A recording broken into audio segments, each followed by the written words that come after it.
1 acre क्षेत्रामध्ये ते 150 ton ऊस काढू शकतात. आज मित्र ऊसाची जी लागण आहे महाराष्ट्रभर, ही ऊसाची सरी काढून लागण केली जाते. पिकाच्या 3 गरजा आहेत: पाणी, ऊन आणि हवा. आपण 4000 डोळे लावलेले आहेत 1 एकर ऊसामध्ये. 4000ला जर 15 ते 16चे फुटवे जर बसले तर सरासरी 60 ते 65 हजार ऊस आपल्या रानामध्ये. चांगलं तंत्रज्ञान वापरा. मी ॲग्रीमेंट करून द्यायला तयार आहे की 150 टन ऊस निघतो. नमस्कार, आज आपली कृषी क्षेत्राची टीम सालपे या गावी आली आहे. तर इथे आज आपल्याला भेटले आहेत पंकज नाना शिंदे, जे एक ऊस उत्पादक शेतकरी आहेत आणि यांचा दावा असा आहे की 1 एकर क्षेत्रामध्ये ते 150 टन ऊस काढू शकतात. तर त्यामागचा त्यांचा नेमका अभ्यास काय तंत्र आहे हे आपण आता जाणून घेणार आहोत. नमस्कार दादा. नमस्ते. तर तुमचा असा दावा आहे की 1 एकर क्षेत्रामध्ये तुम्ही 150 टन ऊस काढता. हो, बरोबर तर आहे. याच्या मागचा काय अभ्यास आहे, काय लॉजिक आहे आणि काय रिझल्ट आहे याच्या याच्या मागचा दावा आणि अभ्यास असा आहे की आपण जे ऊसाचं किंवा आज मित्र ऊसाची जी लागण आहे महाराष्ट्रभर, ही ऊसाची सरी काढून लागण केली जाते. जवळजवळ आपण पूर्वीपासून बघा आपल्यातले शेतकरी सांगतात की जमिनीच्या 1 वितामध्ये 9 इंचामध्ये सेंद्रिय कर्ब असतो, फुल असतं. ते फुल आपण बाजूला करतो आणि 1.5 फुटाची सरी खोल घेतो.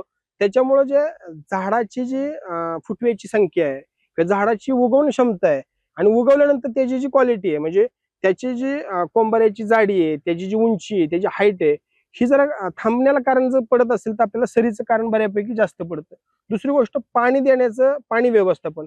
जशा माणसाच्या मूलभूत गरजा 3 आहेत: अन्न, वस्त्र आणि निवारा, तशा पिकाच्याही 3 गरजा आहेत: पाणी, ऊन. ऊन म्हणजे सूर्यप्रकाश आणि हवा. आपण जे 4.5 फुटीची सरी लावतोय त्या 4-4.5-5 फुटी सरीमुळे हवेचं प्रकाश संश्लेषणाचं कार्यच पूर्ण थांबतं. जर आपण ऊसामध्ये आता आपण बघताय की आपण ऊसात उभं राहून बोलतोय, मॅडम 12 फुटी तुम्हाला बघायला कुठेही भेटणार नाहीये. ही ऊसातल्या आपल्या 12 फुटीचा पट्टा आहे, 6 फुटाची जोडवळ आहे. आणि एवढं ह्याच्यामधून तुम्ही बघताय की जर तुम्ही ऊसाच्याकडे जर दाखवलं किंवा तुम्ही कुठेही बघितलं तर सरासरी 15 ते 16 ते 20 फुटव्याची आपल्या संख्या आहे. आपण 4000 डोळे लावलेले आहेत 1 एकर ऊसामध्ये. 4000ला जर 15 ते 16चे फुटवे जर बसले तर सरासरी 60 ते 65 हजार ऊस आपल्या रानामध्ये आहेत. 65,000 ऊस असताना ही जी मिरची पाहताय तुम्ही, प्रत्येक मिरचीच्या ह्याला तुम्हाला फुलकळी दिसते, मिरची दिसते. आज तागायत ह्या मिरचीमध्ये आपल्याला 1,13,000 रुपये ह्या मिरचीचे झालेले आहेत, आंतरपिकाचे, जे की लोकांच्या ऊसाचे पैसे होत नाहीत. आपण 12 फुटीची जी पट्टा पद्धत केली आहे, 6 फुटाची जोडवळ घेतलेली आहे, याला पण सरी नाही टाकली, ड्रीप हातरलाय आणि डायरेक्ट लागण केली. सरी काढण्याचा खर्च वाचला, ऊसाच्या बेण्याचा खर्च वाचला. जे 8,000-9,000 डोळे लोकांना लागतात तिथं आपण फक्त 4,000 डोळे केलेले आहेत. पण 60,000 असणारे ऊस ज्या वेळेला आपण ते योग्य पद्धतीने खताचं योग्य नियोजन करतो आणि आम्ही तर स्वतःच खतं बनवतोय, ह्या खताचं 25,000 ते 30,000 रुपयामध्ये 150 टन प्लस कसं होतं. म्हणजे थोडक्यात काय, आता 99% महाराष्ट्रातले शेतकरी बाळभर करतात आणि मोठी बांधणी करतात. तर तुमचं मत काय की लहान बाळाला जर आपण जास्त जीव घातलं, एखाद्या मुलाला जर समजा आपल्याला महाराष्ट्र केसरी बनवायचा आहे आणि त्याला जर लहान वयामध्ये जर 8-8, 10-10 भाकरीचा आपण त्याला खायला घातल्या तर तो टिकणार नाहीये.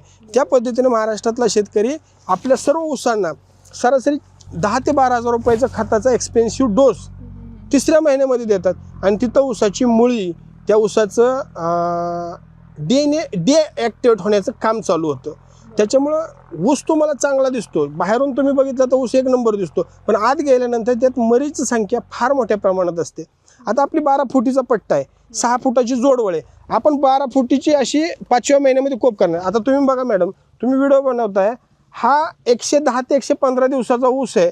तुम्ही हात वर केला, मी सुद्धा 5.5 फूट आहे, तर आपल्यावरती म्हणजे सरासरी ह्या ऊसाची आज मितीला उंची 10 ते 11 फुटाची झाली आहे. एवढा ऊस चांगल्या पद्धतीनं तुम्हाला बऱ्यापैकी आमच्या भागात बघायलाच मिळणार नाही, 100% बघा. आता पलीकडच्या साईडला थोडासा ऊस छोटा आहे, ह्याला पाण्याचं आमचं लेटरल मध्ये काहीतरी प्रॉब्लेम क्रिएट झाला होता, त्याच्यामुळे तो ऊस थोडासाही आहे. म्हणजे मी माझी कोणतीच बाजू दाखवत नाही. तर 60,000 ऊसाचा जर आपण 2.5 किलोचा ऊस जरी केला, ह्याला आम्ही खताचं नियोजन दर आठवड्याला खत देतो मॅडम. महाराष्ट्रभर शेतकऱ्यांची पद्धत एक आहे की एकदा ऊसाला खत द्यायचं 3-3ऱ्या महिन्यामध्ये आणि तिथून पुढे फक्त आणि फक्त पाणी सोडायचं. ती बी आपण ठिबक पद्धतीने ऊस करतोय.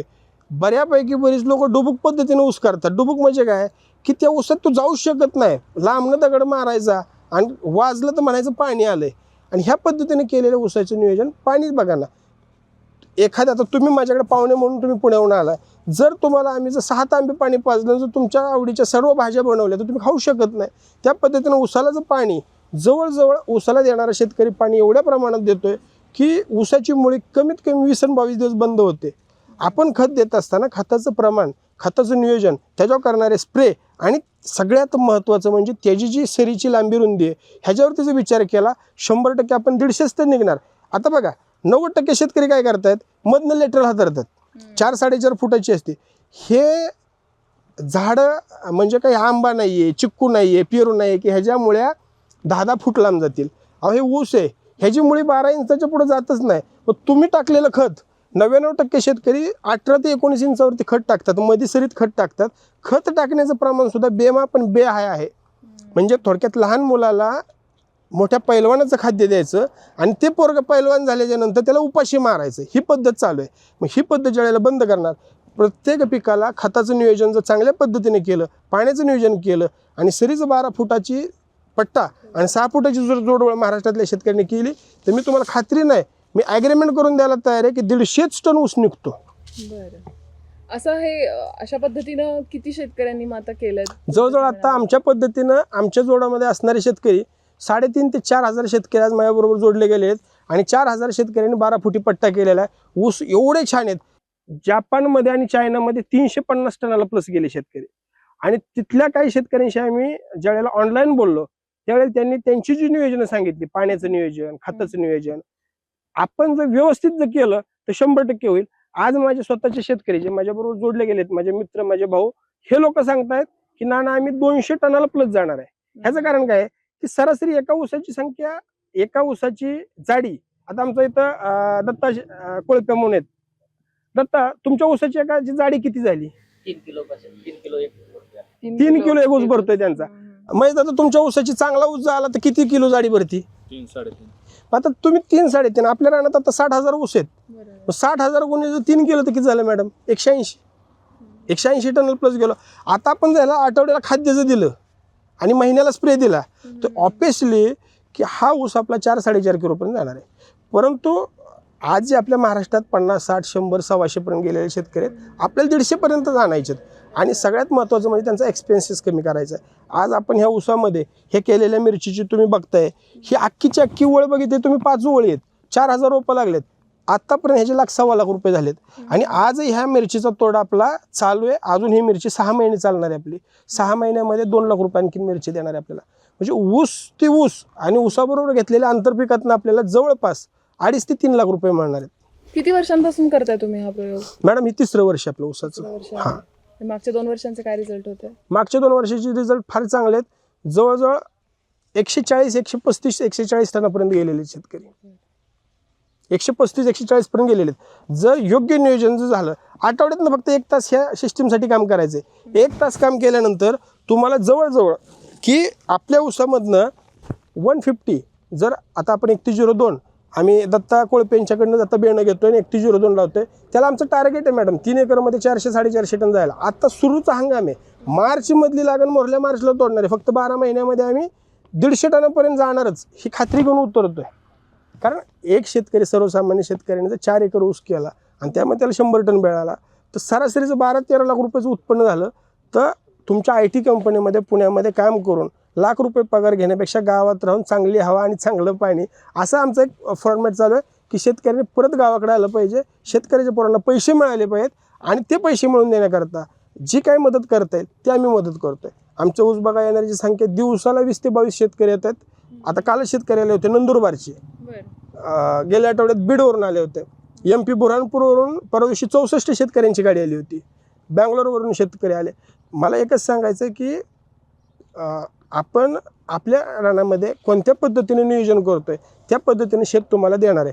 फक्त आता बघा, आपण एवढी लोक आहोत, एक 10 बाय 10च्या खोलीत आपल्याला थांबा म्हटलं तर नाही ॲडजस्ट होणार, आपल्याला मोठी जागा पाहिजे. त्या पद्धतीने ऊसाला सुद्धा जे लागणारा स्पेस आहे हा स्पेस द्यायला पाहिजे आपण. ऊन, वारा आणि फिरती हवा हे ज्यावेळेला भेटेल त्यावेळेला त्याची पोषकता चांगली वाढेल आणि ऊसाचं उत्पन्न 100% चांगल्या पद्धतीने वाढेल. मग शेतकऱ्यांना माझं मत आहे, चांगलं तंत्रज्ञान वापरा, चांगल्या तंत्रज्ञानाची खतं वापरा आणि आपल्या शेतीमध्ये काम करताना न लाजता 24 तास शेतीला वेळ द्या आणि 100% उत्पन्नाची खात्री 100% आहे.